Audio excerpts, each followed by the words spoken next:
Okay, by my computer, it's 7 o'clock, so that's what we'll get started. First of all, I want to thank everybody in the audience for being here tonight, and also those at home that are watching. This is our April 3rd regular commission meeting, and as we begin the meeting tonight, I would like to begin by acknowledging that the land on which we are gathered is the territory of the Ottawa and Chippewa peoples, who have stewarded this land throughout the generations. We thank you for your strength and resilience in protecting this land and inspiring us to uphold our responsibilities to do the same. Also, as we interact with each other tonight, may we do so with respect, dignity, patience, and charity toward each other. Okay, with that, we'll start with the Pledge of Allegiance to the flag. Linda, would you lead us, please? I pledge allegiance to the flag of the United States of America and to the republic for which it stands, one nation, under God, indivisible, with liberty and justice for all.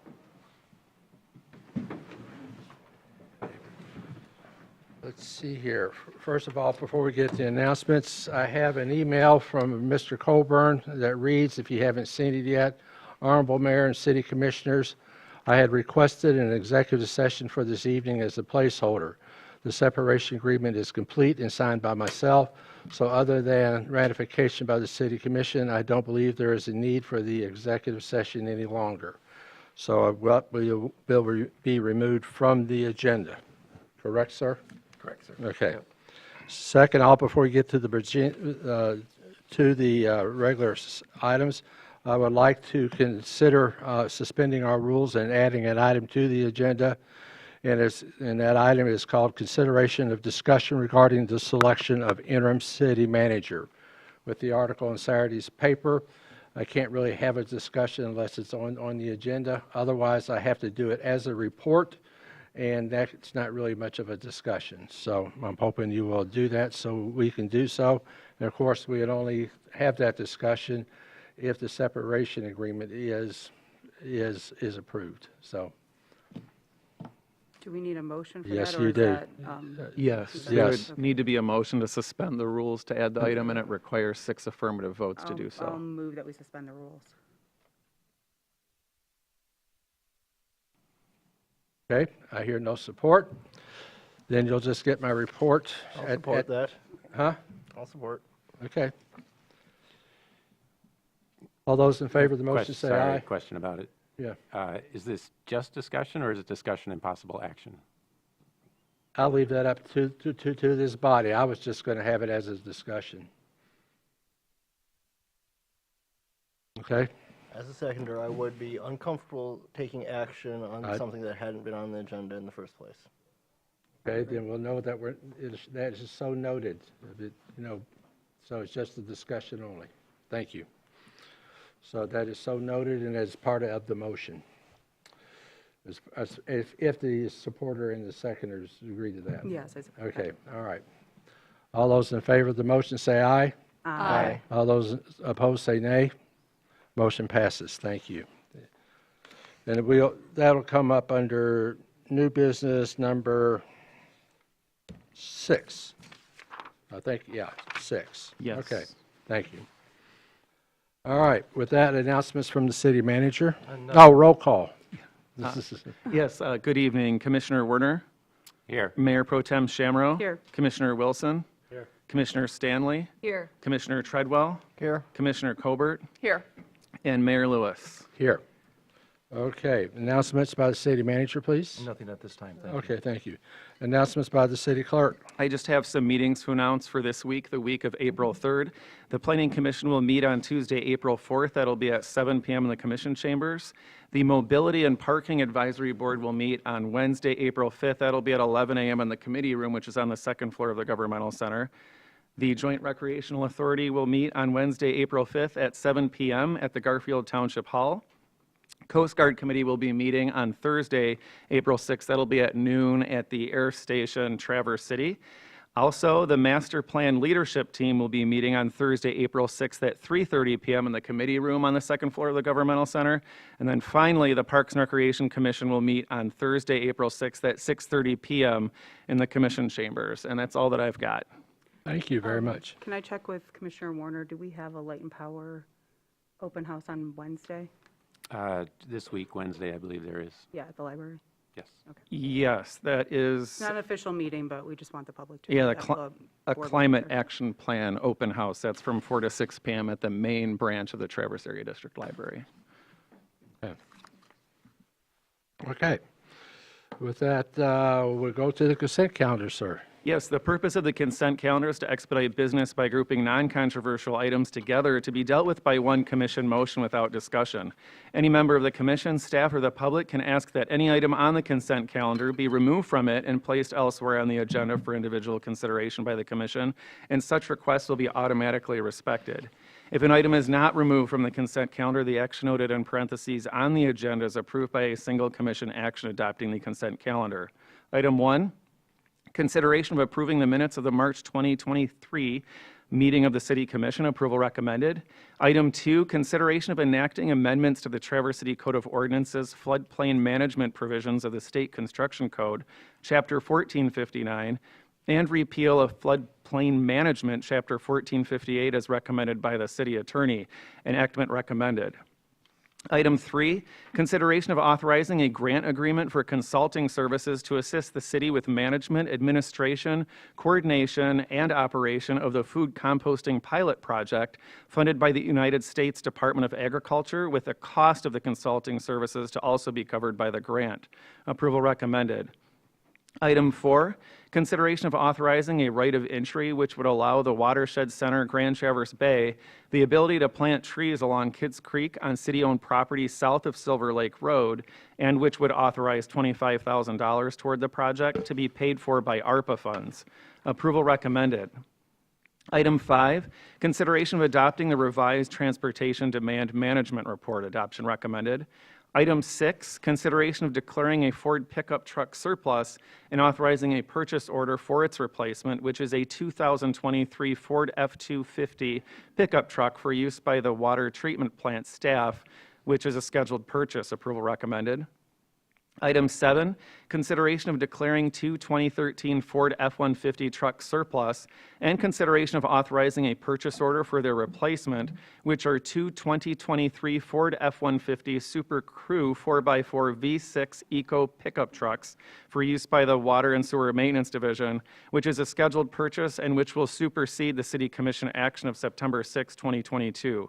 Approval recommended. And finally, Item 8, consideration of authorizing a purchase order for the purchase of a 2023 Ford F-150 all-electric pickup truck instead of the recently authorized purchase order for a 2022 model, which supersedes the City Commission action adopting the prior purchase order with a truck to be used by Traverse City Light and Power. Approval recommended. Okay. For the consent calendar, is there anyone from the commission who would like to have an item removed from the consent calendar? Okay, anyone from the audience like to have an item removed from the consent calendar? It's 2 meetings in a row. I don't know what to do. Okay, I'll entertain a motion, please. I move we accept the consent calendar as is. We got a motion. Is there a second? By Mr. Wilson. Thank you. All right. All those in favor of the motion say aye. Aye. All those opposed say nay. Thank you. Under old business, we have a consideration of entering into a closed session to consider an attorney-client communication and trial and settlement strategy regarding pending opioid litigation. Opiate litigation. Okay. Okay. Can we have a motion to do so? I'll make the motion that the City Commission enter into closed session immediately following the public comment portion of the meeting to discuss an attorney-client privileged communication and trial settlement strategy regarding pending opioid litigation against defendants Teva Pharmaceuticals Industries Limited, Allergan Finance LLC, CVS Health Corp., CVS Pharmacy Inc., and Walmart Inc. as authorized by MCL 15.268E and 15.268H. We have a motion and support. Okay. Anyone from the audience like to make any comment toward this? Okay, thank you very much. All those in favor of the motions, and we will do this after, we will go into closed session after the public comment. And we do need a roll call. Oh, roll call. Mayor Pro Tem Shamro? Yes. Commissioner Wilson? Yes. Commissioner Stanley? Yes. Commissioner Treadwell? Yes. Commissioner Colbert? Yes. Commissioner Werner? Yes. And Mayor Lewis. Yes. Okay, under new business, we have our yearly consideration authorizing the placement of early delivery and backup salt order for winter 23-24. Mr. Colburn, I'll turn this over to you. Yes, Honorable Mayor and City Commissioners, as we do annually, we work with the state contract, and so there's a limited window that we have every year to be able to make this order. And so we bring it to you in regard to the need of salt as part of the solution, but not the only solution that we've worked on. As you're aware, historically, we've been able to narrow our use to using not as much salt, and so we hope to be able to continue to do so. That being said, we do have staff here, Mr. Cortad and Mr. Jones is here, as well as Mr. Deturi, to discuss any questions that you may have. Okay. I think the request is that we order, we're down to 156 tons of salt on hand. We did have a very reduced order last year for salt. And so the request this year is that we order up to 1,400 tons of salt to have on delivery, with hopes that, we don't need to use it all, and 600 tons for backup if we have to order it. So, okay. Any discussion from up here? I was going to wait for the motion, but I'll just speak up now because I do every year. I'll try to say something a little different than other years. I will be voting against this because I feel we could still use less. I'm not opposed to the use of salt. I'm supportive of the use of salt with understanding of how it's used. I think it was in the papers just recently about freeze-thaw cycles being very damaging to our streets. Every time we put salt on frozen water, which is either ice or snow, we're creating water, which then will likely refreeze. So we've just created a freeze-thaw cycle. So we're damaging our streets every time we use salt. And sometimes that's necessary if we have freezing rain. But for flat residential streets like my neighborhood and central neighborhood, we don't need to be using it when it's just a dusting of snow. So we could do better, and I think we will eventually. And so I'll continue to vote no until then. Okay. Similarly, I will not guarantee that I'm going to vote no. It depends on how the discussion unfolds and if the recommendation gets amended. I think that we have now seen 3 years of abnormals, and I would say that climate change suggests we are going to continue to see winters that are either overall warmer or have lighter snowfalls. Although the snowfall this winter is on track to be within the norm as opposed to the last 2 winters, a lot of that has fallen as lake effect in large quantities that we can plow off the streets, but if it's going to be over 40 degrees 2 days later, as we've seen multiple times, it's not as imperative to use heavy quantities of salts to restore a bare pavement. Just because we're getting into kind of discussion, I wanted to make the motion to open up officially for discussion. So I'll make the motion that the City Commission approve and commit a commitment, order of 1,400 tons early delivery of bulk salt and 600 tons of seasonal backup salt, with the final price to be determined at a later date with funds available in the Streets Division budget and Highway Maintenance budget. Now, before there's a second, I will add, if anybody's wanting to make an amendment, because we kept going back and forth about this last year, and it kept getting no votes, but nobody offered anything. So if somebody has something to offer, I will amend this motion right now before there's even a second. I will second. I trust staff recommendation. Fair. Thank you. I just didn't want to get into last year. Okay. Okay. If we have a motion second, any other comments? I have a request. Yes. So I've watched this from home, this conversation every year, and I've never been a part of it. I'm curious if someone from staff could tell us where the innovations are in this, for this product. You know, we're not the only community that wrestles with this. I'm wondering what's on the horizon. Frank Deturi, Director of Public Services, City of Traverse City.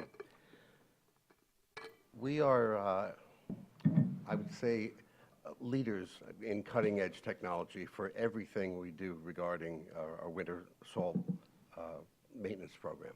We monitor the amount of salt that goes down with each of our vehicles with what's called an AVL, vehicle location systems with systems that let us know exactly how much salt we're placing on our road surfaces. We place, in general, we are placing a far less amount on our surfaces here than we are.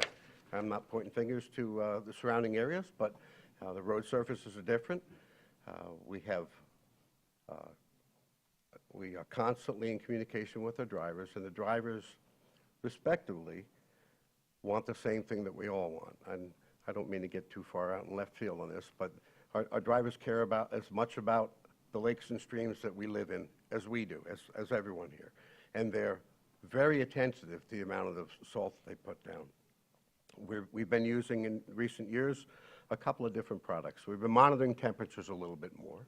Mr. Treadwell's comment regarding the winters of late is somewhat deceiving, because you think that more snow means more salt.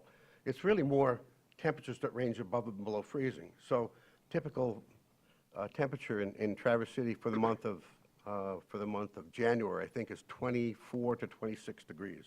If we have fluctuating conditions, it actually aggravates the situation. If we have thaws during the day with warm temperatures and then freezes at night, we wind up with more ice surfaces, either more ice or more unsafe surfaces. And what we're trying to do is limit the amount that we place, salt that we place on our roadways, but make sure that we're treating the traveling public well. We want to make sure that that there isn't a situation that arises with our emergency vehicles, our police vehicles, and people traveling about town.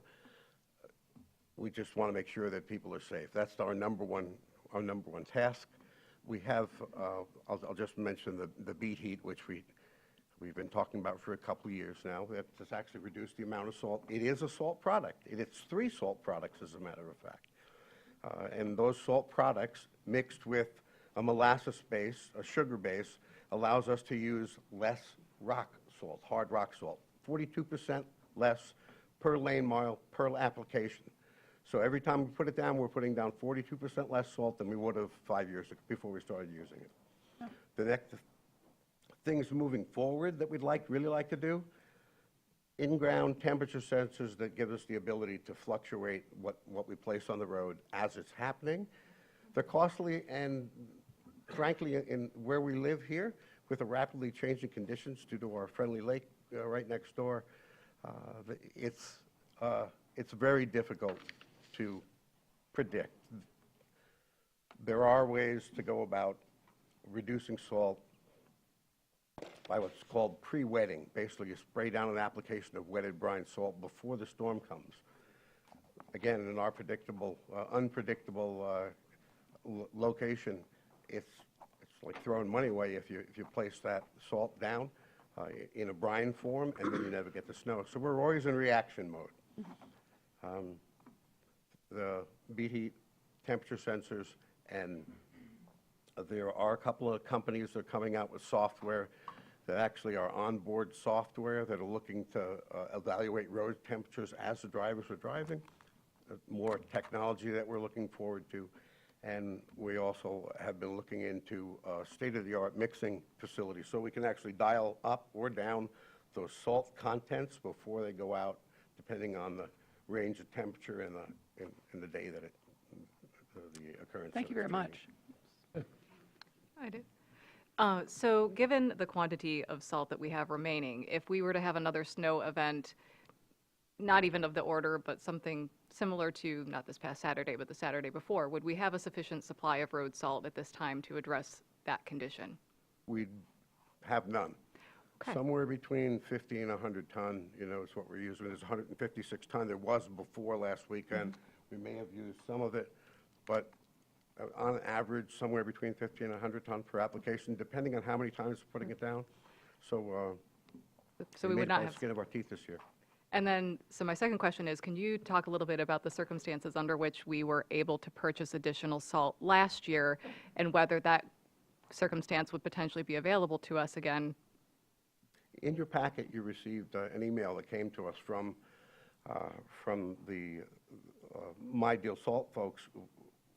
It is a very small window. Marty mentioned it at the front end. I think we got notified middle of March. We have 2 weeks to basically put that together. So it's not like we can kind of plan this ahead. That notice comes out, we put in our salt order with a backup order. And in the packet, you'll see there's an email there that says they won't be doing what they did for us last year again, which was extend our ability to purchase salt. So if we do run out, we can get more salt. We'll just have to pay a premium for it. Thank you. Okay. Thank you. Mine isn't really a question, so if you want to sit down, Frank, you can. Sorry? I said mine isn't really a question, so if you want to sit down, fine. Frank, you can.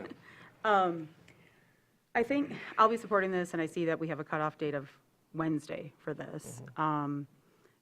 But I think what I guess I would ask to see, and maybe in July or sometime when we're not quite in under the gun, is Frank's just mentioned that we could have this brining put down, that there's other things we could do, but if we make a mistake, there's a cost to it.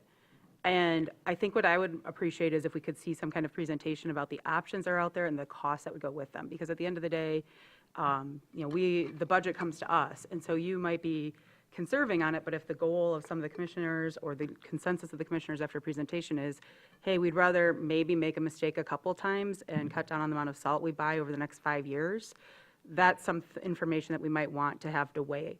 And some of these other innovative techniques that you've kind of looked at, but for various reasons, we haven't been able to go full out on. So again, not looking for that right now at all, but maybe if we could get that in the off-season. I know there's no off-season for DPS, but for the winter off-season, I would appreciate seeing a little bit of that information and some numbers attached to it so we could have a real idea of if we did go no salt or very much lower salt in the next few years, what the real cost behind that would be, and if that's something that anybody has an appetite to take on. I see Frank nodding. Thank you. Okay. Any other comments from the, or questions from the commission? Okay. Mitch Anyone- has it. Sorry, my head was in the way. Yes, I guess. I don't know if Frank could answer this, but I know you are primarily concerned with the streets for the city, but how much outreach or promotion of what we have found as solutions that work well do you spread to adjacent municipalities or road authorities, recognizing that even if we try to reduce our salt usage and other ways try to keep our roads in good shape and our water clean, we are downstream from most of Grand Traverse County and parts of Leelanau County. We are surrounded on all sides but the bay by higher land and outlying townships. And it's my understanding that, for example, the Road Commission doesn't even go through the MDOT bid process. They just go out directly through requests for bids. And in the past, they've gone through with Compass Minerals, same as the additional purchase order here. But We do communicate with the surrounding counties, townships, and such. The Road Commission is part of the same purchasing process that we get. Actually, typically it comes in delivered through the Grand Traverse County, and then we get it here. So okay, I hadn't seen similar purchase orders in their memos. It looked like a direct RFP process. Same with our fuel purchases. But through maybe the that was county, just what I had available to me rather than Sure. what goes through. maybe through the Road Commission process. They have different road styles. They have mat roads that don't have curbs on them, so it's not a great comparison. Why? Because we have curbs on most of our streets. That's going to hold in some of that salt. So I think there's different ways to apply. The county is using a brine product. They're not using the same brine product we do, but I know they are using an O'Brien product, and again, they're using the same salt that we are. Comes from the same place, same mortar. Thank you. I guess I'd just throw in really quick that we know, Frank, that you can't control all the other jurisdictions, No. and we only have our own. And I know I'm not saying you're saying that, but I did want to just point out, because we have some newer commissioners, that the beet heat that's used in here was actually came from a suggestion or discussion started with former Commissioner Michelle Howard, and Frank investigated it and took it on. So I do appreciate the street's willingness to explore new options as they're available and as we encourage it and fund it, is really what it boils down to. Okay. Anyone from the audience have a comment or a question? Okay, bring it back to the commission. Any other comments? Okay. All those in favor, we have a motion and a second. All those in favor of the motion say aye. Aye. All those opposed say nay. No. Nay. Motion, roll call, please. Commissioner Wilson, Yes. Commissioner Stanley, Yes. Commissioner Treadwell, No. Commissioner Colbert, Yes. Commissioner Werner, No. Mayor Pro Tem Shamro. Yes. And Mayor Lewis. Yes. Motion carries. Next, we have a presentation from Networks Northwest regarding the possible Traverse City Garfield Urban Area Metropolitan Planning Organization. So this is a recommendation which comes from the Michigan Department of Transportation. So, Honorable Mayor and City Commissioners, Oh, we I'm have sorry. I was just Yeah. going to point out, we have Mr. Rob Carlson here, who is the Regional Director of Community Development with Networks Northwest. And being MPO is a very important step, as we are an Act 51 city, and we're going to get into part of that discussion and explanation this evening. But I will say that as this evolves, it's very important that the city be engaged and work through and help influence this process. Thank you, Mr. Colburn. Thank you for having me here this evening, Commissioners. My name is Rob Carson. I am the Community Development Director with Networks Northwest. I'm here to present information on the formation of a metropolitan planning organization for the Greater Traverse area. So a little bit of history. Going back to 1988, there was a task force that was basically formed to discuss a possible east-west corridor. That task force eventually morphed into what was called TC Talus. That was a group that was tasked by MDOT to begin looking at regional collaboration and coordination for the potential formation of an MPO. MDOT, back in 1990, thought that the threshold of population was going to be achieved either at the 2000 census or the 2010 census. We now know that did not occur until this 2020 census.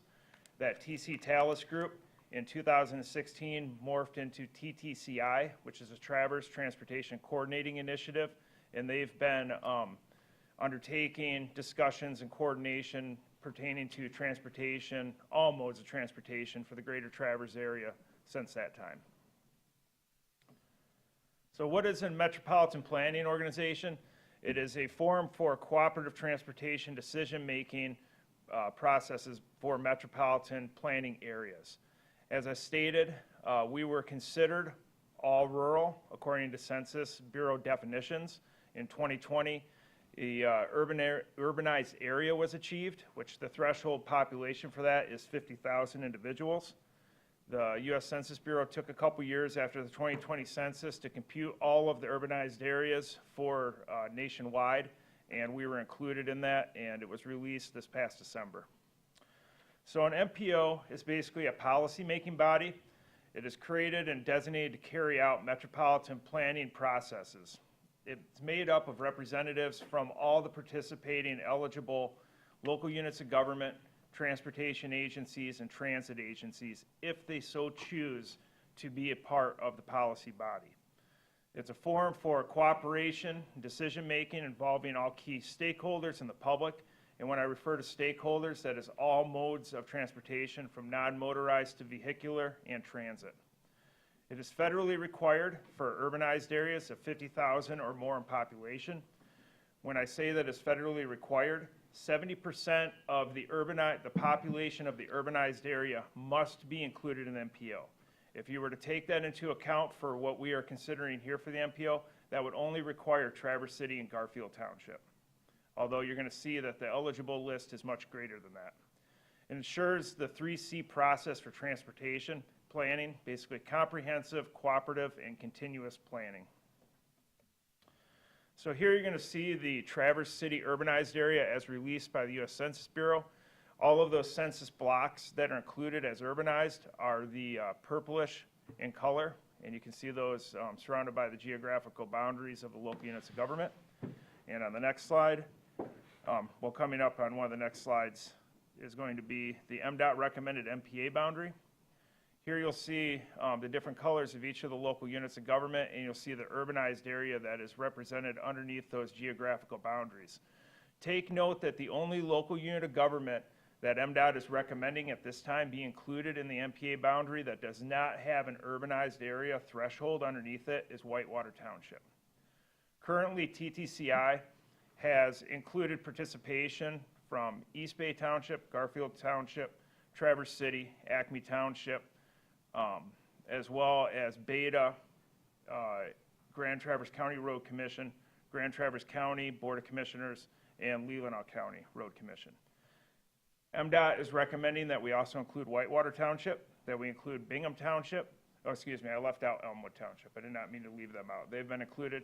We need to include or seek out inclusion from Whitewater Township, Bingham Township, Peninsula Township, Blair Township, Green Lake Township, and Long Lake Township. Currently, those local units of government that have not been engaged in the process have been reached out to and communicated with, and we are seeking to present to them the same information we're presenting this evening and invite them to join TTCI and participate in the coordinated planning process. So currently in Michigan, there's 13 metropolitan planning organizations.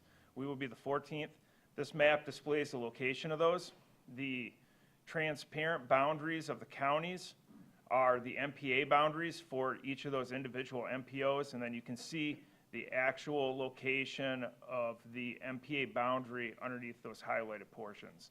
You'll see that we will be the furthest north MPA and MPO in the state of Michigan, with our closest neighbors being Muskegon and Midland. So a typical MPO structure, and this is mimicked right now with TTCI, there is an MPO policy board. TTCI currently has a TTCI policy board. Of that policy board, there is an executive committee from the officers that comprise that board. We currently have that same structure with TTCI. The only piece that is missing under the TTCI model is the Citizen Advisory Committee. So we currently have a technical committee. We have options via the bylaws for other special standing committees as necessary. And as will be required when the MPO is formed, there will also be a Citizen Advisory Committee that will be designated. And then that is all served currently by professional staff at Networks Northwest. So a policy committee or board consists of local elected officials, officials from public transportation agencies, as well as transit agencies. We are making efforts to include the airport authority, and we are also including outreach to the Grand Traverse Band of Ottawa and Chippewa Indians. We are also seeking other input for the technical committee from groups such as Northern Michigan College and others that comprise a lot of residents and students here within the area. So TCAPs will be included as well. Yes. I don't know if you want us to hold till the end, but a really quick question. The Citizens Advisory Committee, how is that selected That will with the be, pool? so that will be established by the direction of the policy board. There are a few different models for that.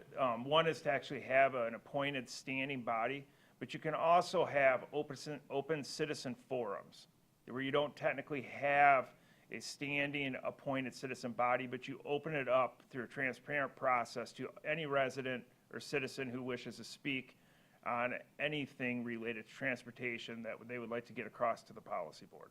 It would be up to the MPO board, policy board, to make that designation. We would then place those provisions within the bylaws and they would adopt them. So are those forums kind of have mandates or dictates that how they must be advertised or put out for the public to know? Sorry, I asked. No, Not you're a long fine. enough question. My allergies have been bothering me, so if my No, voice is me too. going out, it's springtime. There's very stringent requirements for communication to the public and transparency outlined through the Federal Transportation Administration. And so we'll strictly follow those guidelines. It's very similar to any planning process, though, in that I'm going to get into here in speaking about the transportation plans that have to be developed in accordance with the federal requirements and as a step within the development of those documents and continuous amendments and revisions to them, incorporation of public input is necessary and required. Okay, great. Thank you so much. Yep, certainly. So the policy committee is basically the committee that determines their representation and their decision-making procedures. They adopt the bylaws. They have an executive committee that operates out of that. The planning or technical committee is comprised of planning and transportation professionals. We have planners and engineers serving currently on the technical committee. They strictly oversee and advise information that is then brought to the policy board. They are not a decision-making entity. The MPO functions basically establishing a setting for fair and impartial decision-making processes for transportation improvements. And those improvements can incorporate non-motorized transit and vehicular. They evaluate various alternatives. They help develop the different plans that are required of them and approve those plans and subsequent revisions. And they involve the public and residents and key stakeholder groups as a requirement of those processes. So the LRTP, the Long Range Transportation Plan, as soon as the MPO is formed and approved and signed by the governor, the policy board and staff that serve them will undertake 3 different planning processes. The first of which is the Long Range Transportation Plan. It looks out 20 years. This plan will have a time frame for development of about 2 years. It will need to be completed by about 2025, 2026 time frame to meet the next fiscal year for MPOs. This plan looks out 20 years. It is a blue sky, high vision plan, place all potential projects and alternatives, bring together public input, develop that plan, and then from that plan, the TIP, or the Transportation Improvement Program, which is a 4-year plan, is developed. That narrows down the potential alternatives that'll be improved for the transportation features around the greater Traverse area in a 4-year plan, actually looking at cost estimates and time frames for implementation. From that plan is a unified planning work program. This is developed yearly. This pulls transportation projects from the 4-year plan, places them in a schedule with exact cost estimates and timelines to have them implemented over a 1 to 2 year time frame. So the funding implications. Currently, the Traverse City receives $385,000 in small urban program funds. These will be replaced. They also receive $23,000 in SPR funds for TTCI. These will be replaced as well. After the MPO designation, the city, the greater Traverse area, will receive $1 million in STP funds, which are small metropolitan planning organization funds. They will receive $228,000 in consolidated planning grant funds and $120,000 in carbon reduction funds. The funding for Rural Task Force will not change for those areas outside of the urbanized area. What will change is the MPA boundary will include areas that are not considered urbanized. For improvements that are not in the urbanized area but are in the MPA area, it will require the policy board to sign off on those transportation improvement projects that are brought about through the Rural Task Force. So our current timeline, there's a lot of steps on there. So we've been looking forward to hearing about the census designation since the 2020 decennial census was completed. MDOT and the U.S. Census Bureau had been unable to tell us when we were going to achieve our threshold or provide us with that final count. And so they kept moving the timeline, 3 months, 6 months, 3 months, 6 months. We finally found out this past December. What that did is it expedited our initial timeline. We were looking at initiating these conversations and these presentations over a year ago. We had to hold off on that because we did not know for sure that we were going to receive the threshold population. Once we achieved that, they fast-tracked it. They would like us to get the documents before the governor by October 1st. What that does is it really condenses the timeline for the communication, the facilitation of establishment of the memorandums of understanding, as well as the other mutual agreements that need to be achieved between all the local units of government to form the MPO. So this process right here, I have sent a draft resolution of support. In that resolution of support, it basically asks the city to work in collaboration with your neighboring entities. It does not secure you into any funding implications at this point in time. It basically is just a resolution to say that, yes, we are willing to work towards achieving an MPO, and we want to further continue the conversation. As we continue on through the summer, we will be looking at memorandums of understanding as well as agreements and attempting to achieve consensus between all of the local units of government for those. So with that, this is the designation checklist, that MPO has provided to us. The MPO name, it was voted upon by the existing TTCI Board of Directors to maintain the name TTCI. It is well known. There's no need to really go through another rebranding exercise. The MPA boundary is in discussion right now. The local units of government that are eligible to be included are being invited to do so, to be a participant. This does not mean that if one community chooses not to be included in the MPA boundary can still encapsulate the geographic boundary of that community. That community's board would not have a voice, though, on the MPO board unless they are a participant with the MPO establishment. And the importance of that is transportation improvement projects could still occur within that MPA boundary.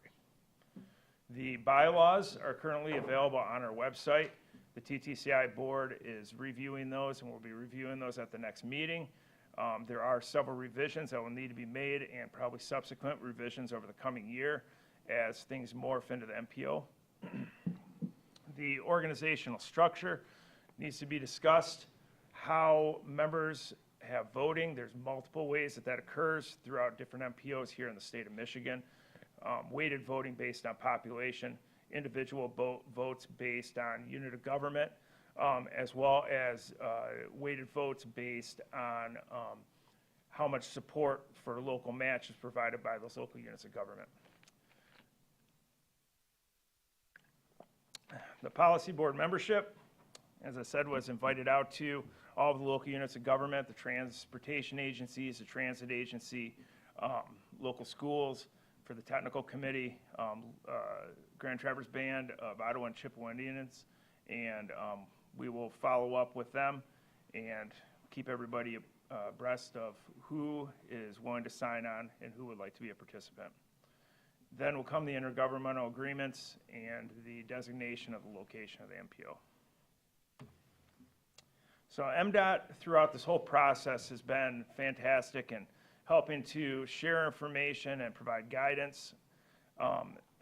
Their role and responsibility is to basically work with the MPO Policy Board and the units of government and Networks Northwest staff as we move through this process.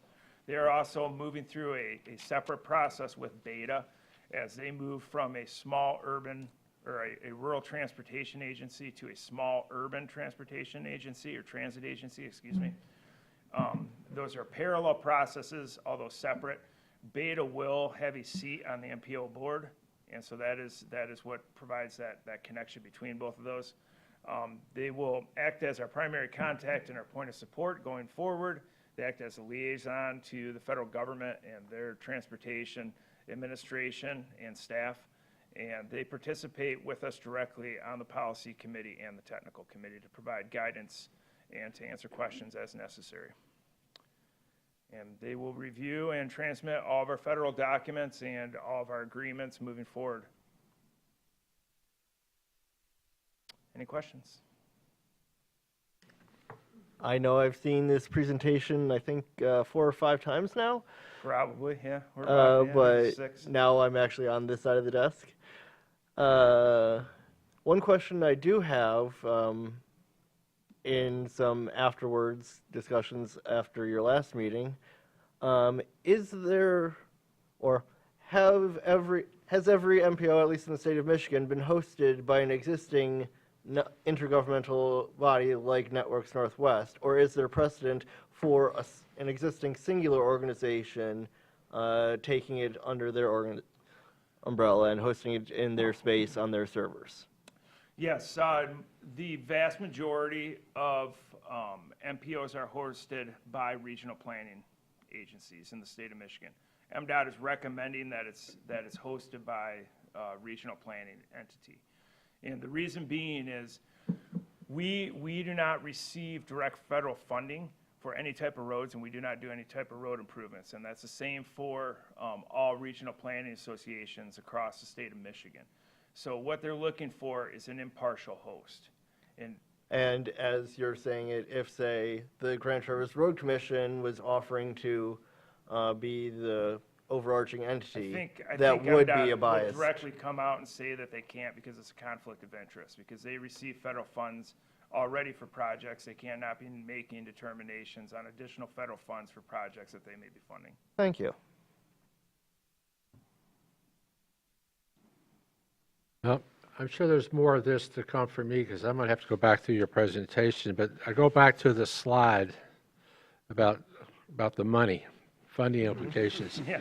Oops, this one right The here. question I have is that how much control do we have over our own network, or is now everything have to be decided upon a regional basis? Like if we want to do one major street, and all of a sudden we have all this, and someone gets to pick and say, nope, you don't get it. That's strictly for this funding implication right here. Okay. The city, if you have a street millage fund or you have funds set aside, that does not count towards this. You are still able to make improvements to But your I'm saying, roadways. to get a part of that $1 million, we got to be inside that group of a planning, and then it's just got to be our turn, or wait our turn until it comes up, or our project gets pushed up on the list. But other projects could beat us out in Whitewater Township. Okay, it's very complex because. Yeah, well, that's why I'm asking the Yeah, question. so the policy board, whatever units of government, transit agencies and transportation agencies choose to have a seat on that policy board, they would have a vote towards whatever project is brought forward. So Whitewater Township may be on the board, they're only going to have one vote though. But we don't know how the vote's going to be. You're not going to know how the vote's going to occur until the votes occur. No, I'm talking about whether you're going to have weighted votes or. Yeah. Or- That's up to those members we're going to have to sit down. Basically, what we're looking for is a resolution of support to get everybody to the table so we can start hashing these conversations out.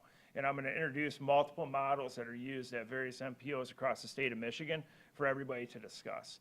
As staff, we don't have a desire to dictate one way or another who's on the policy board, who is not on the policy board, how those bylaws are structured, how the voting is structured. All we want to do is bring the information that's pertinent to the process forward, open that conversation up, have it as transparent as possible, and then have that policy board make those decisions amongst themselves. And then the last question I guess I have, Traverse City, because we're a part of this, makes up the population. We really don't have much of an option here, do we? Yeah, you can elect not to. I would highly recommend you don't go that route, though. You're definitely going to want to have a seat at the table for the decision process in terms of these projects. Can you just go a little bit farther? Tell us why. Why do we want to have a seat at the table what are these projects that you're thinking of? Well, the first thing I would say, collaboration and coordination is good. It is very good. Generally. Working with your neighbors is good. Generally. Whether we're talking watershed planning, whether we're talking transportation planning, whether we're talking land use planning. The mechanisms built into this process work to achieve collaboration through consensus. And so ultimately working collaboratively and together in developing these long range, short range, and then ultimate yearly work plans looks to out to at that blue vision sky process of what could we see occurring transportation improvement wise within our region. So What can you is give us an prioritized? example? Well- Just give us an example, like what it could be. So like It when could somebody be- from the it could be public new bus asks. stops, new bus routes. It could be new roundabouts. It could be new roadways. It could be boulevarding. It could be bike lanes. It can be sidewalks. It can be crosswalks. It is literally blue sky vision. Anything you can think of that has to do with transportation, whether it's vehicular, non-motorized, or transit, can be placed in these plans. Those improvements that can then be prioritized and lean on the technical expertise of the technical committee experts of engineers and planners to say, hey, these are what the plans are in these local units of government. Here's where the public input is pointing and directing these improvements to occur, and give all that information to the policy board to make the best, most educated decision that they can. As a specific example, a lot of this process started as an investigation into better east-west transportation, and either, say, improvements along the existing South Airport corridor or a new bridge over the Borden River Valley are both projects that do fall into that idea of east-west mobility, and they do fall within the broader urban boundary. So they could potentially be eligible projects for these sorts of funding processes, but since they are outside of the city limits, if Traverse City is not a part of the MPO process, we would have no say in how that part of the broader transportation picture unfolds. And with one vote, we still may not have enough much of a say. Okay, got it. Gets us to Well, the but table. take federal dollars, you play by their rules. There you go. Which actually is a segue into my question here that I wasn't entirely clear on, and I'm the Light and Power representative, not the transportation or planning, so this might be well-known to other people than myself. If we enter into this and, let's say, want to work on expanding our trail networks or have a great idea for 14th Street that isn't jiving with this MPO, but there's federal grants of some sort or outside of the MPO designated funds. Does this prevent us from applying for those on our own No, this independently? actually opens up additional grants that are not available right now to the region, to that MPA area for transportation improvements. Okay. Okay. Any other questions? I was just going to say, I can see all the things that could go sideways, but I do think thinking regionally about transportation and housing and I many other understand. things is the way we have to start going. So hopefully this would work out, but I do see what you Yeah.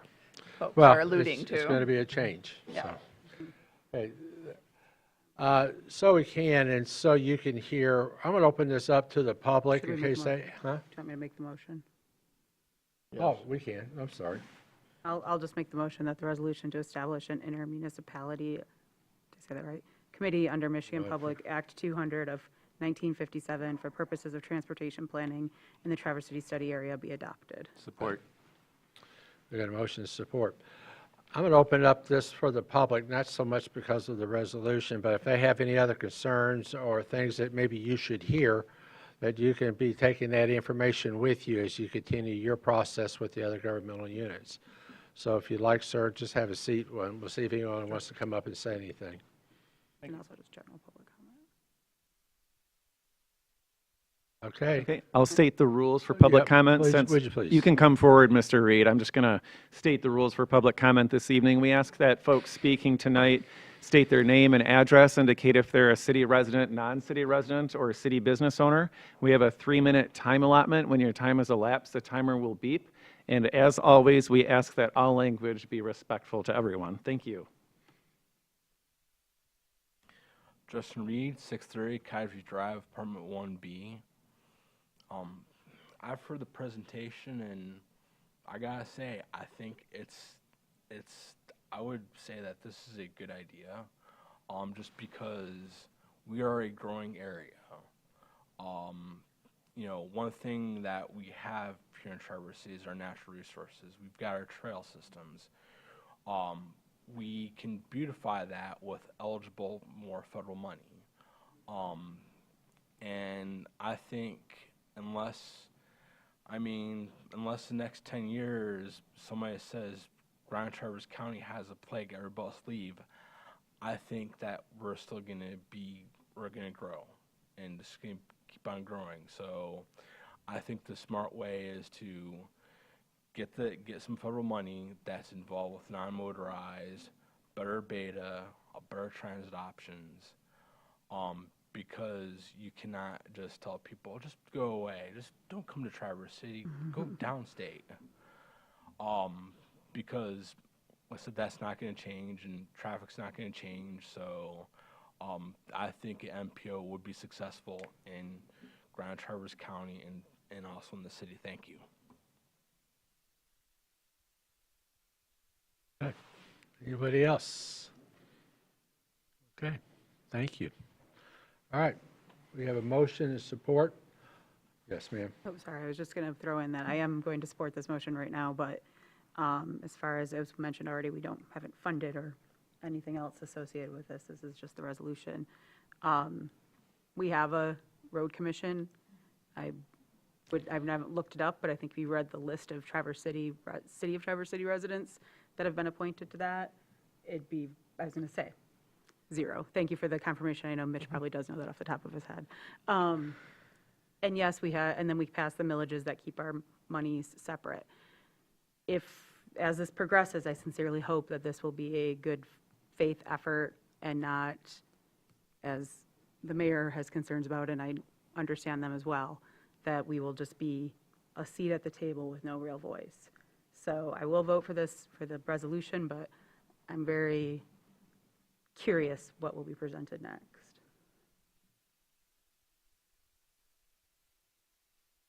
All right, all those in favor of the resolution say aye. Aye. All those opposed say nay. Okay, motion passes. Thank you. Thank you for coming tonight and giving the presentation. We look forward to hearing more as the process continues. Okay. My pleasure, thank you. Good. Item 3 under new business was removed. Next, we have item number 4, which is consideration of approval of a separation agreement with City Manager Martin A. Colburn. This was started a couple weeks ago. I wanted to, well, the memo pretty much covers it, what we've talked about. You know what the terms are in the memo, in the agreement. But basically, the separation agreement, if approved, Mr. Colburn's last day would be at midnight tonight. I made that clear earlier today, not at the meeting. Contractual payouts, including earned leave, leave time, which is all the leave time he has on the books, which he had more vacation days than you. Okay. Anyway, time totaling $97,038. We have the standard mutual liability waivers that you would have in such agreements and the standard mutual non-disparagement clauses. One thing I do want to make sure it's clear out there, the separation agreement is not due to any immoral, unethical, or illegal activities that have taken place by Mr. Colburn, either as a public official, as the city manager, or as a private citizen. This is a separation agreement which has been mutually agreed upon. So with that, I don't have anything else I need to add unless you think of something. And Mr. Colburn, I'll turn this over to you also. Just a few comments, and thank you, Mayor.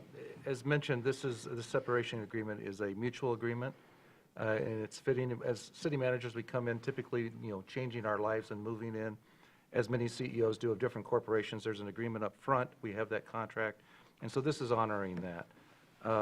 I do want to say that I've served in local government and for 33 years. It's truly been an honor and a privilege to serve in this particular role with Traverse City. It truly is considered one of the cherry cities to serve in this state, and I mean that very sincerely. I want to thank this commission and all the commissions that I've served in regard to the opportunities that we've had to work together and make some pretty cool things happen. And I'm thrilled to have been a part of that. And most importantly, I want to thank the staff. And many of them are here today or watching, and I want to thank them. They're great people to work with. They're dedicated to this community. I think it's important that the citizens know that we have people out there 24/7 serving them to keep them safe and to provide services. And so whether it's the emergency services, the Department of Public Services and water and sewer, and all the support services, very critical to the day-to-day operations and trying to provide that quality of life.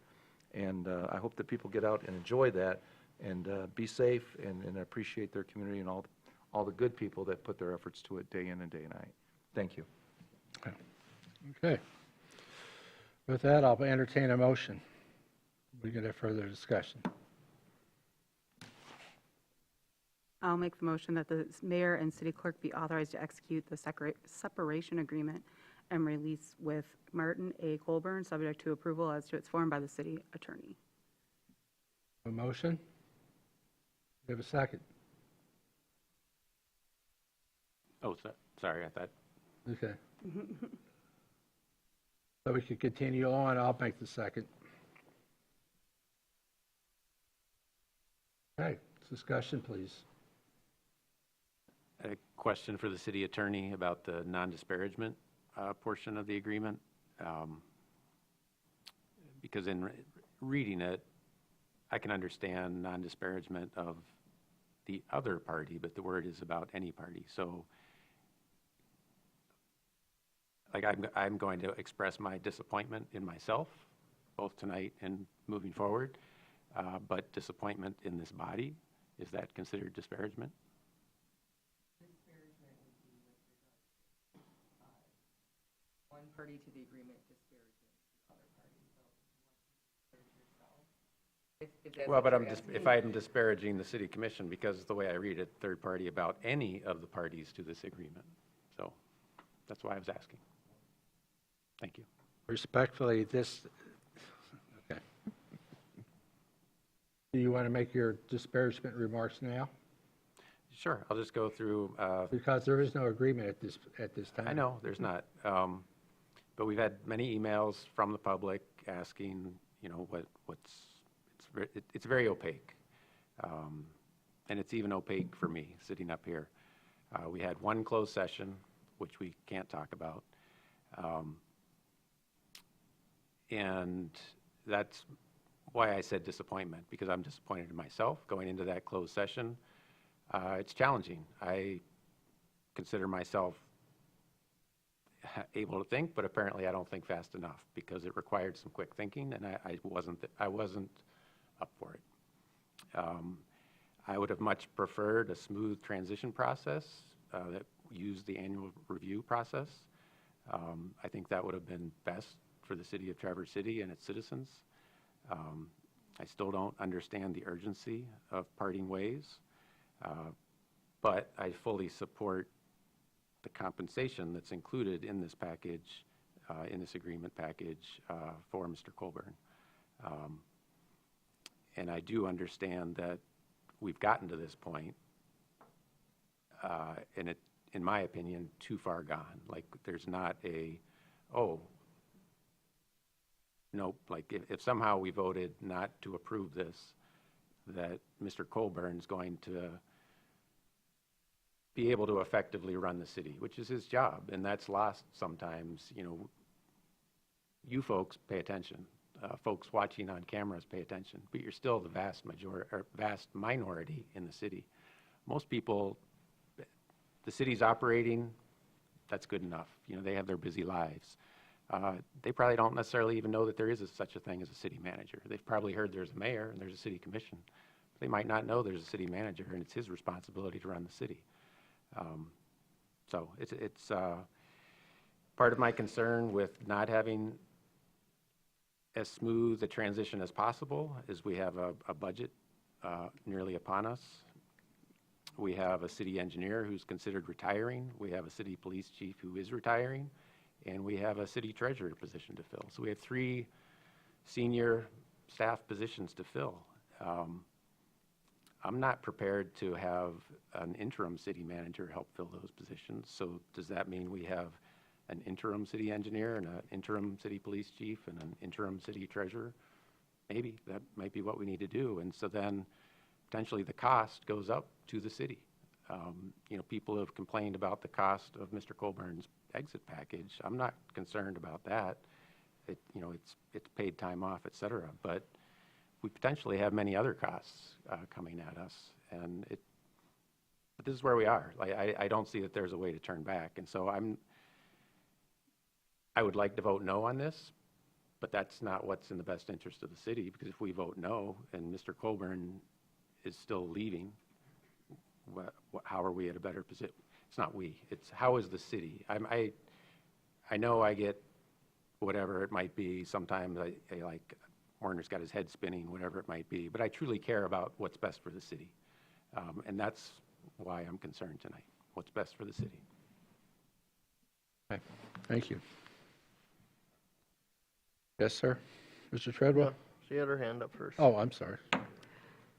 I would never attempt to speak for any of my colleagues up here, but I would be surprised if anyone were happy with how this process has unfolded.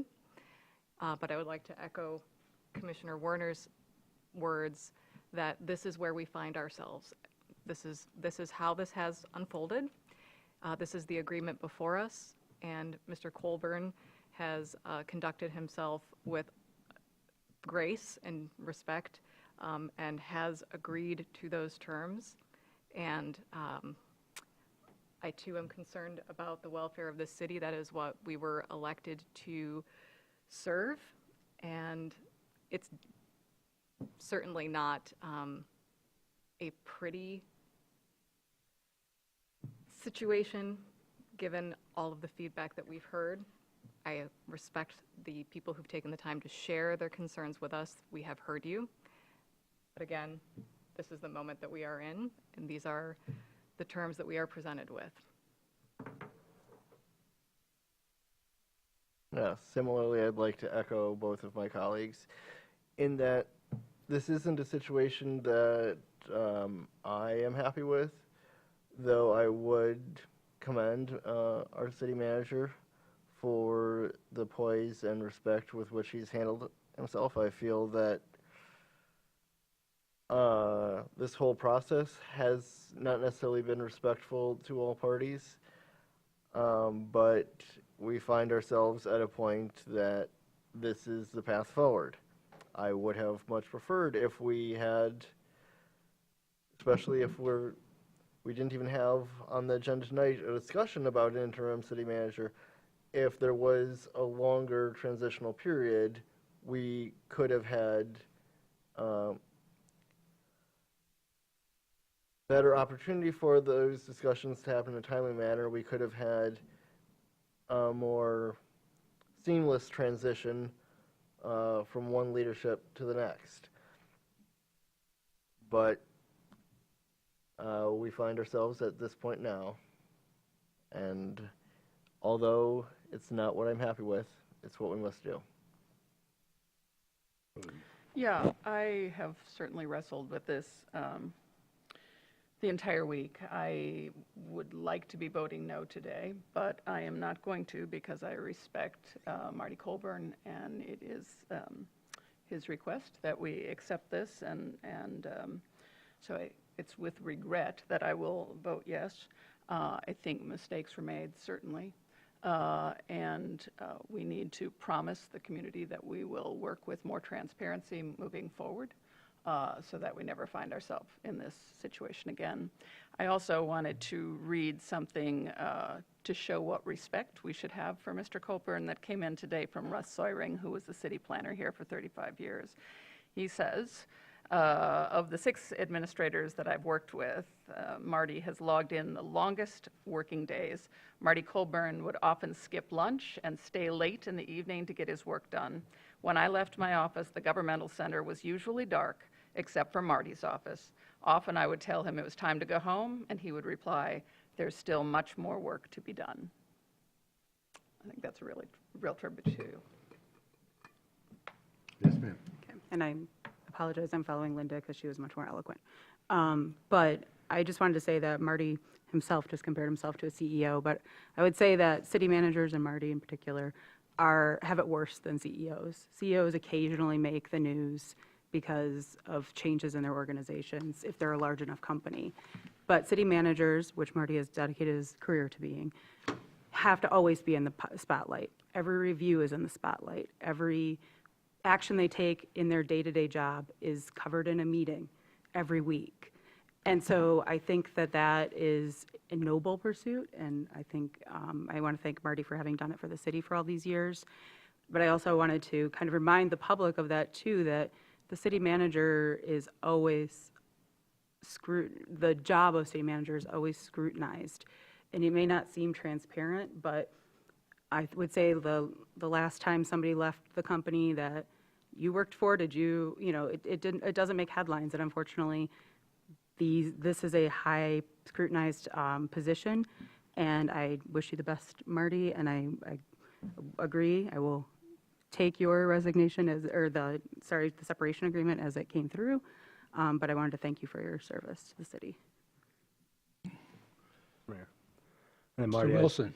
I can't say anything that hasn't already been said other than Kachimi Gwetch.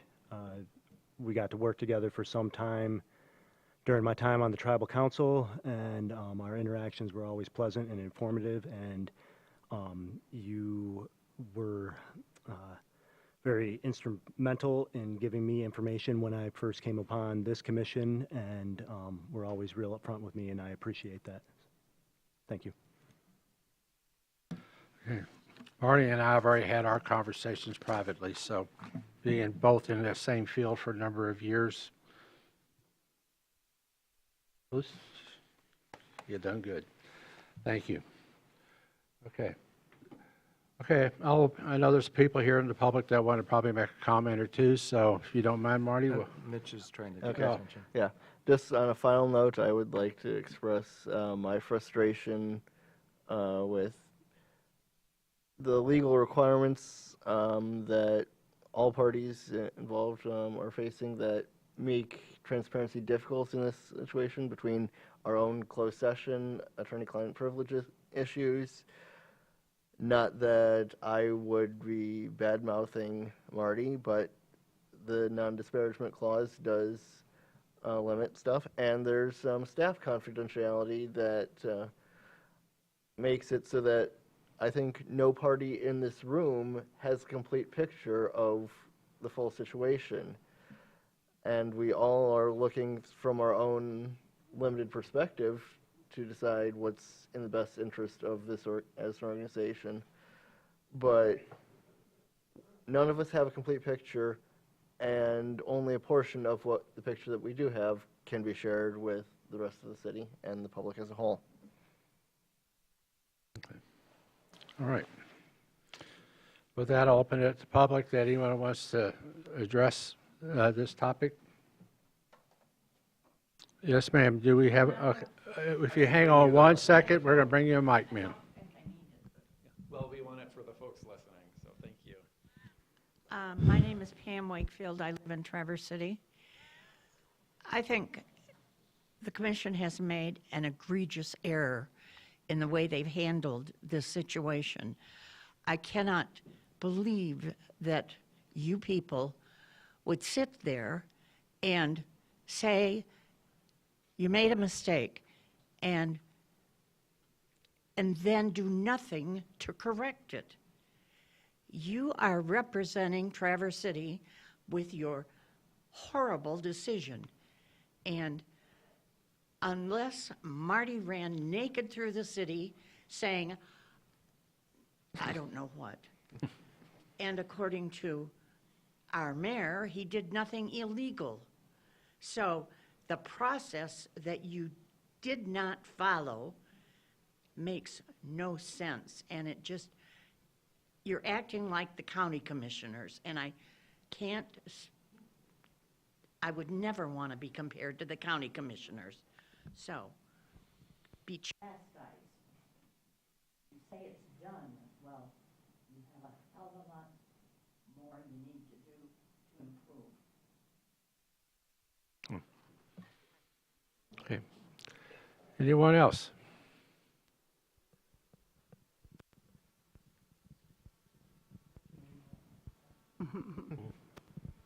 Gary Howe, 926 Lincoln Street. I'm just here to address Marty and say thank you. I was on the commission when you were hired, and you were hired on during a very chaotic period. Even the former city commissioner's circumstances notwithstanding, there was a divided commission. We often had 4-3, 3-4 votes on pretty much everything. And you came in and provided a very steady voice and leadership. And in that 8 years, I mean, if I just look at bridges, we have 5 bridges downtown, 2 bridges at Brownbridge Quiet Area, an amazing bridge on Boardman Lake. There might even be another bridge I'm missing. So, and that's just the real bridges. But you also built several figurative bridges across the region. So thank you for your service. And if they change their mind and something happens, that'd be great to keep working with you. But otherwise, I'll see you soon. Anyone else?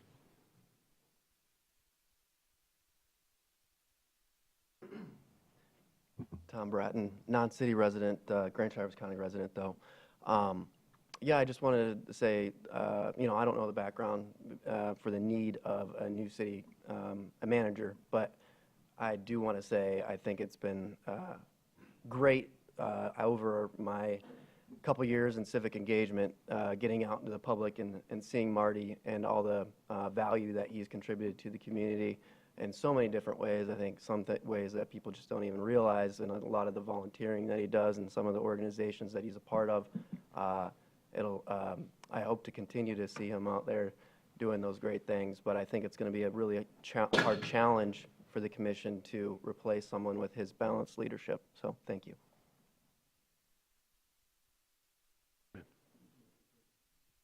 Okay, anyone else?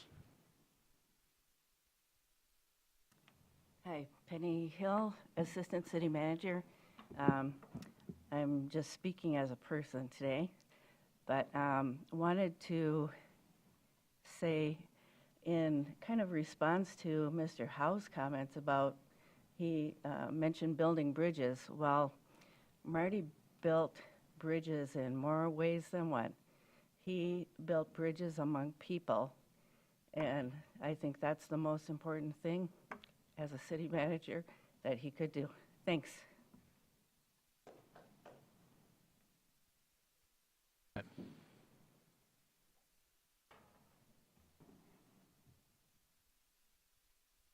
Hi, Art Krieger, Director of Utilities.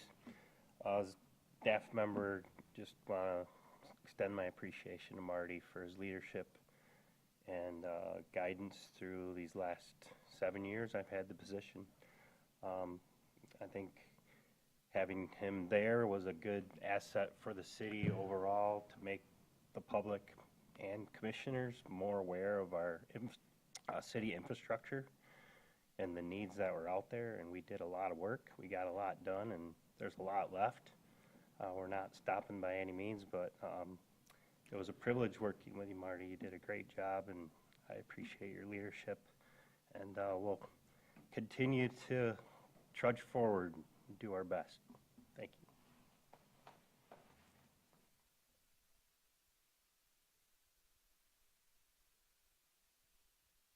Frank Tuturi, 2800 River Bend, Traverse City, Michigan. Marty, it's been an honor to work with you.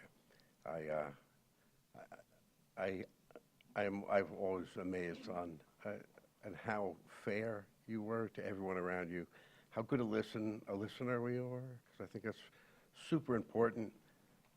And without any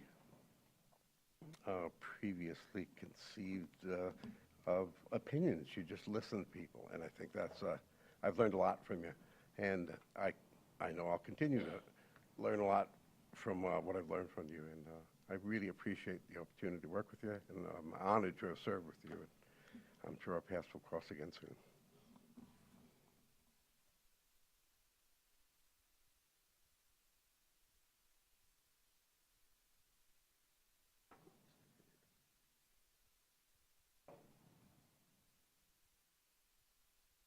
Good evening. My name is Mary Orth. I reside within the city. I've been a resident of the city since 1968, and I've seen many City managers come and go. I thank you so much for your service, Marty. Although I don't personally know you, I have paid attention, as I try to with all city managers, all city mayors, and all city commissioners. But I apologize for what you've gone through, because I think many, many citizens echo what I'm thinking. What has gone on here? We didn't hear things in the public, and I know there are plenty of things in city government that we don't always know as public people. But we do know our city functions under a city manager with lots of wonderful staff and wonderful commissioners who do their best, but are not always honored for what they do, and we're certainly filled with many disagreements. That's the wonderful thing of being an American. But I thank you very much for serving and for having the dignity to say the things that I have read in the paper recently and I have heard you say. And I also don't understand why the public hasn't known more about this. So I just say what Mr. Warner said, I totally agree with. And now we're going to have to go through other people that are going to run the city. And how are these positions filled? People are asking questions. So do your best, but please inform the public more than what has happened. Thank you.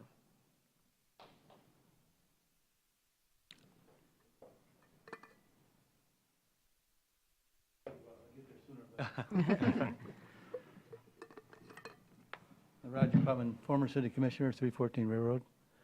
Not much to say, Marty, but you're a class act, buddy. I really appreciate it, and I'm honored to have worked with you in the past. And as you know, if you can't figure it out, you go plant that flag in somebody else's backyard, right? I want to make sure that everybody knows on the commission that this guy's done a hell of a job. We didn't always agree. I know Marty and I had our differences, but I'll tell you what, you're always professional. And again, it's been an honor and a privilege to have served with you, my friend. Take care.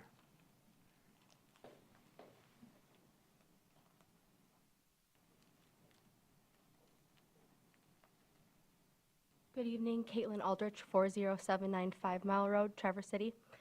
I am also not here in any official capacity. I started with the city in 2018 as an engineering assistant for Tim Lodge. I was going through my master's program. I was almost done in public administration and also working in the emergency department. My first week, the former planning assistant took me into Marty Colburn's office and formally introduced me. And Marty asked what I wanted to do one day, where I was heading in my career. And I took a very, very brave approach, and I was nervous, to be honest with him, but I said, I would like your job one day. And today, I am the village manager of Kingsley, mostly due to Marty. Marty has supported me professionally since day one. Marty has supported all of his staff since I worked for the city. I learned so much in my time here, and I have a lot of respect for Marty, and I appreciate everything he did for me, for my former coworkers, and for what he does for the city of Traverse City. I learned a lot from you, Marty. I have great respect for you, and I have great respect for you now and how you're continuing to handle yourself in this very moment. Thank you for your service, and thank you for everything you've done for this community.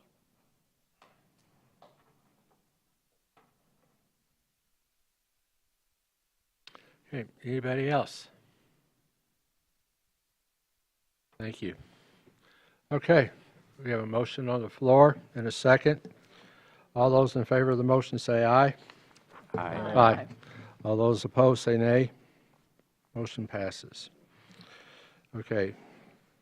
Next, we have a consideration of releasing an attorney-client privilege memorandum that was dated March 15, 2023. I would recommend that the memorandum be released.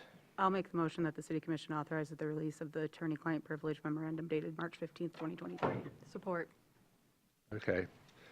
All those in favor say, I'm seeing how you don't know what that is. I'm just not going to ask the public what it is, but you'll you could have a copy of it anytime after this is voted on. Anyway, all those in favor of the motion say aye. Aye. All those opposed say nay. The motion passes. All right, number comes down to number 6, and this is the discussion as relates to an interim city manager.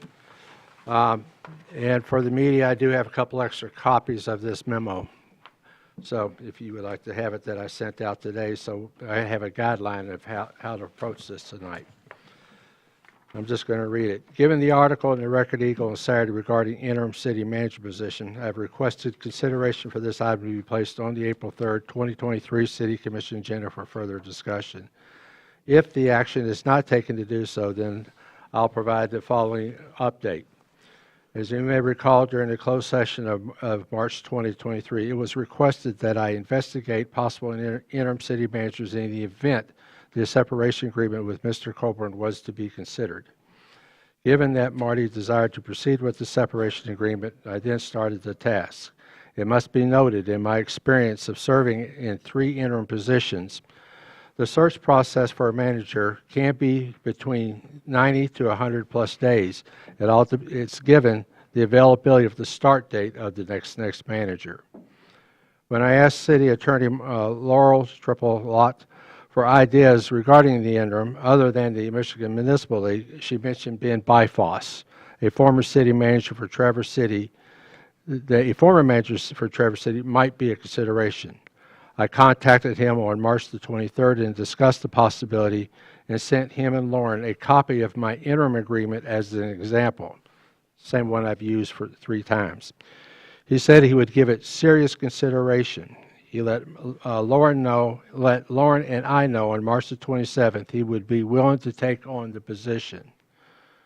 On March the 25th, Mayor Pro Tem Amy Shamro and I received a text message from City Clerk Benjamin Meyertet requesting a meeting on either March the 26th or 27th to discuss the city manager position.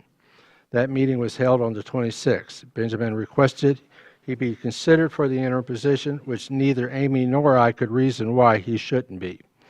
Benjamin also let us know that regardless of if he serves in the interim position, he would be applying for the city manager position.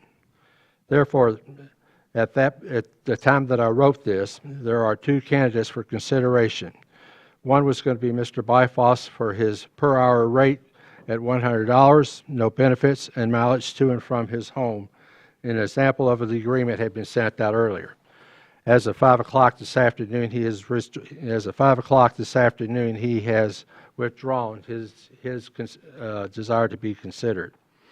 For Mr. Meyertet, he would be paid the current salary of city manager position. I understand this is the same arrangement the Light Power interim had regarding the salary. If appointed interim and not selected to serve as the city manager, then he's also would request it to be returned to his position as city clerk.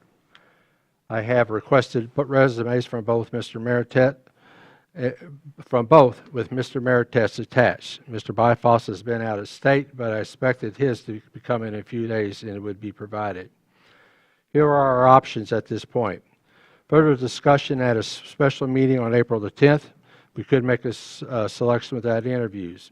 Interview the 2 candidates at that time on April the 10th at a special meeting.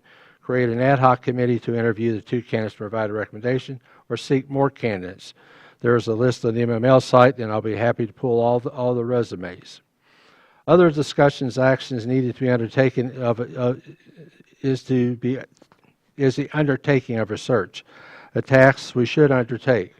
There are at least 3 firms we should get proposals: Michigan Municipal League, Walsh Municipal Services, and Riemann. And I have no idea why that last number is in there. At 5:20 this afternoon, as I mentioned, Mr. Ben Byfoss emailed Lauren and myself this afternoon withdrawing from the interim consideration. But also, at little after that time, George Kornholler, a former city manager from Petoskey, called and was also willing to consideration of the interim position. I have not asked him for anything else at this point because it was getting late. I didn't know if you saw the update that I had provided. It was an email that was late. So I just wanted you to know where things stood and how you want to proceed. So we don't, and we've already agreed we're not taking any action tonight, so. May I state something, Mr. Lewis, just at some Yes. point? I just want to very sincerely state, because there have been, some emails suggesting that somehow this is some sort of attempt to put me in the position of city manager, and I want to state with complete honesty and sincerity that until I learned on Friday, March 24th, that there was a pending separation agreement that was going to be authorized by this, potentially authorized by the City Commission, I had absolutely no communication from any member of the City Commission whatsoever. It was on Saturday, March 25th, that I texted the mayor and mayor pro tem out of interest to assist the community if the City Commission so desires. And we met actually on Monday, the 27th of March, to discuss that. But I want to just state very clearly that no member of the commission has ever alerted me to this pending separation agreement, had any level of conversation with me regarding it, and I just wanted to get that completely on the record. Thank you. Thank you. Okay. Yes, sir. Just speaking for myself, like as of midnight tonight, Penny Hill will be running the city, and I would like to see her take on the task of finding candidates to serve in the interim role, and with all due respect for you to step back from this, because I think the optics are not good if you are in this role of trying to pull names together. And if Ms. Hill so needs, and I hope she would speak up next week, that she hire whoever it is she needs to hire on a very short-term basis to facilitate that interim search. So if she needs to pay somebody with the expertise and know-how to make this happen quickly because she's got plenty on her plate, if she's operating the city as well as being the assistant city manager all at the same time, I think it's incumbent upon us to provide her with the resources needed to make this happen quickly. My feelings are not hurt, and I totally agree with you, sir.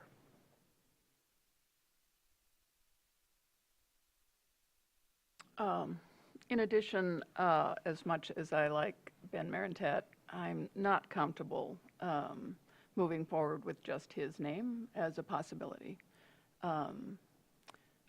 I was told by a community member before I ever sat on this body about things that were about to happen, and Ben's name was part of that conversation. And so that makes me uncomfortable. So I hope that you apply for the job, but it wouldn't be my first choice for you to be the interim. And I never thought about Penny as a possibility, and Penny, you'd have to tell us if you are willing to collect names. I'm very disappointed about Mr. Byfoss. I don't know him, but I thought he was going to be the right answer for what we needed, because it needs to be someone who's familiar with this city and what's going on right now. Is there any way we can twist his arm? He said no, for sure. I don't know the person from Petoskey. I'm feeling adrift. Penny knows him. What? And in my bringing up Penny Hill, I feel like that's the structure. Like that's what happens. As of midnight, she is in charge of the city, and if she wants to delegate finding names to senior staff, then that's fine. But it's on her, or hire somebody, quickly. Try to find somebody to help make it happen. That's where I also think that we're looking at 6 months, probably. You Well, can't get a city manager in less than that. Well, right, interim, right. An interim person to step in and serve. It's a long whatever. process, yeah. Just, can I ask a question about the process for, I believe at this point it's, Mr. Warner was left. I just recently went through the process for finding the new utility director, and that took about 3 months. Was it about 6 months to find Marty, or a fewer months? Not that I'm not saying that it's going to happen tomorrow. I wasn't there for that, only for the I utility don't director. recall. But for the utility director, there was time to find, but then there was also time to comfortably separate from the position she was in. So Right. it could easily take 6 to 9 months to have a new person like actually sitting up here in place.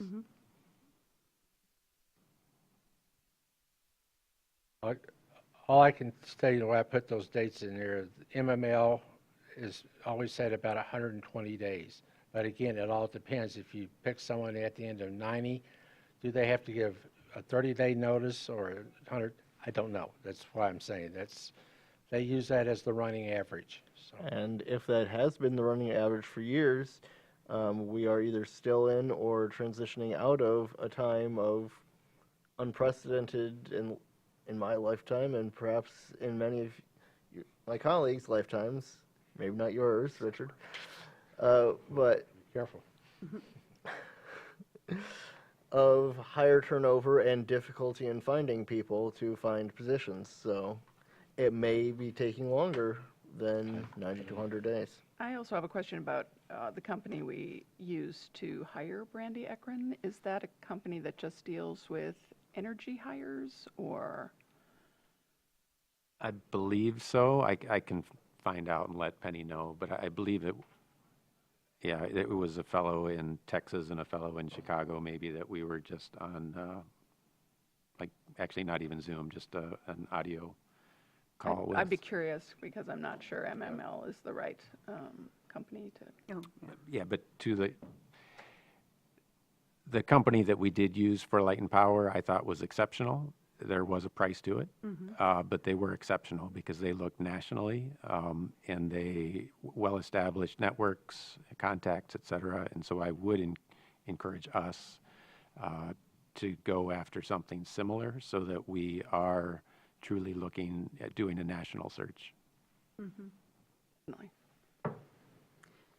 In the more immediate, did Mr. Korthauer, who's offered up as former city manager Petoskey, willing to serve as interim, did he indicate if he'd be able to come to a meeting in the near future, or is he, did he have any availability? I will make sure Penny has his phone number, and I didn't get into a long discussion with him. I'll make sure Penny has his phone number, and she can call and see if that's something that's even feasible. Yeah, we're in a tough place. A week from Monday, we don't have someone. So we can't say we'll talk about this next week. Then guess we won't.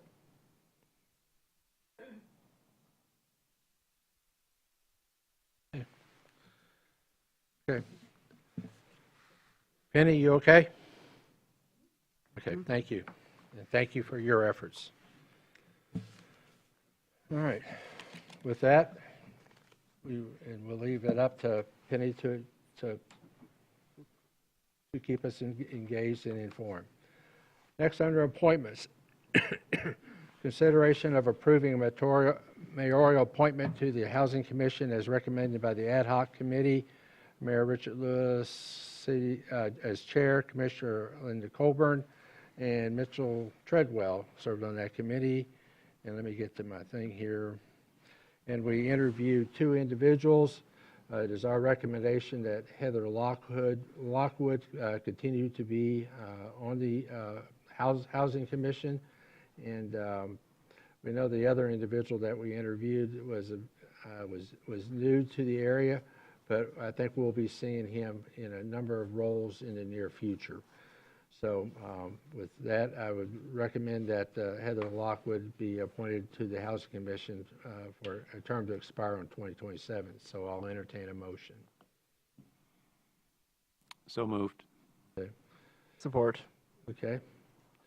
We have a motion and support. All those in favor of the motion say, well, let me ask, anybody have any questions or concerns? Okay. Yes? Public comment. Public. Okay. Yes. I know. Come up, Tony. Tony Lenti, Traverse City Housing Commission. I want to thank you for the process that you got to meet some good candidates, and I want to say that Heather Lockwood has been a great board member, and she's been a good president, board chair for the last couple of years, so thank you for that. And I also want to say thank you to Marty. I thought I might talk here, and so I was holding off, but good luck to you. It's been great to work with you. Also, I just wanted to add, there were two people besides Heather that we interviewed, and we hope that both of them show up somewhere in some commission somewhere. They were both that's great. correct. There was a third one. I forgot Yep. that, yes. Okay. We have a motion and support. All those in favor say aye. Aye. Okay. Reports, announcements, and correspondence. You have that. Under reserved public comment, we have none. It is now open for general public comment.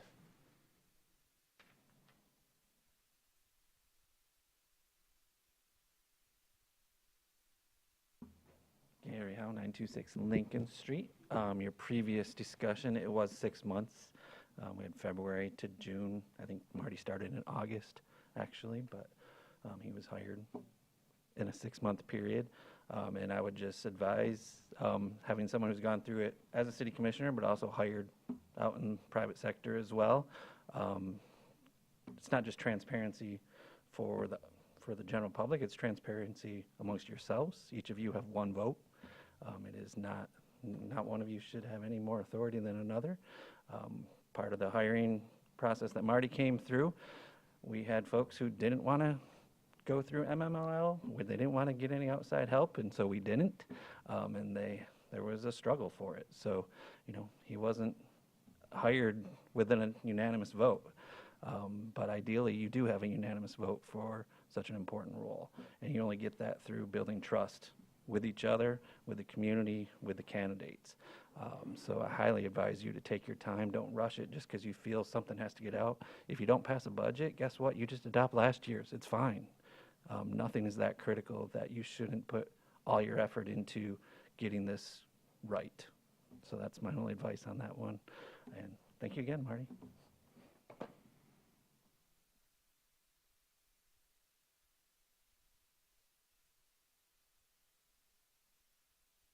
Justin Reed, 630 Cottage Drive, Apartment 1B. To make the comment about Amy about the Grand Traverse Road Commission, the reason why they don't expand their membership is because the county, in its infinite wisdom, is saying that Beta can't expand their membership because, well, if you vote a certain way,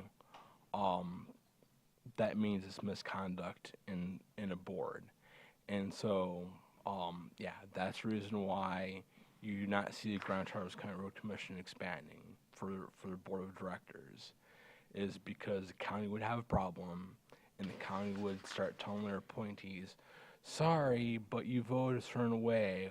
We're going to go ahead and tell you that it's misconduct in office because the Michigan compiled laws, Chapter 46, is very loosely lipped about local control, and to where the county can make up whatever they want to, and they don't have to prove anything, because in their opinion, if they vote and say, well, this is democracy, and we find that without reason you are voted off. So that's the reason.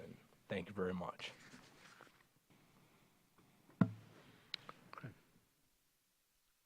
Anybody else?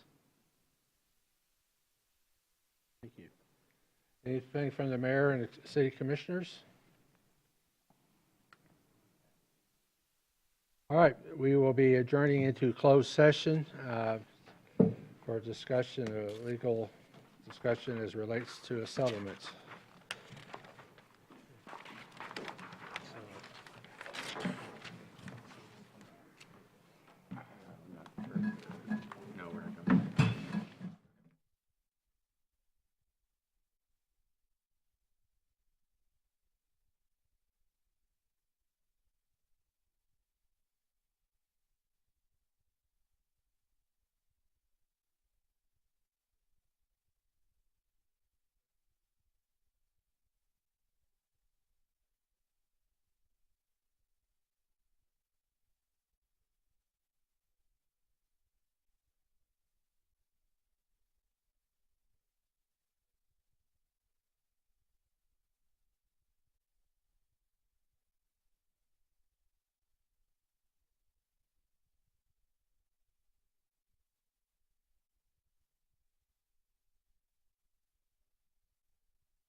Oh, you got one more. Grand Haven. Right? Grand Haven, Grand Haven and Holland, I think. Isn't that close to your neck of the woods, but not quite? It's Bottle County. Yeah. Okay. Oh, I do from your original email. Okay, we're all back. We just had an update as it relates to a settlement agreement. We do have a motion to enter into in order to participate in that settlement. So I will make the motion that the resolution authorizing entry of participation agreements in partial settlement of the National Prescription Opiate Litigation and entry of state local government intrastate agreement concerning allocation of settlement proceeds with Teva Pharmaceuticals Industries Limited, Allergan Finance LLC, CVS Health Corp., and CVS Pharmacy, Inc., and Walmart be approved. Support.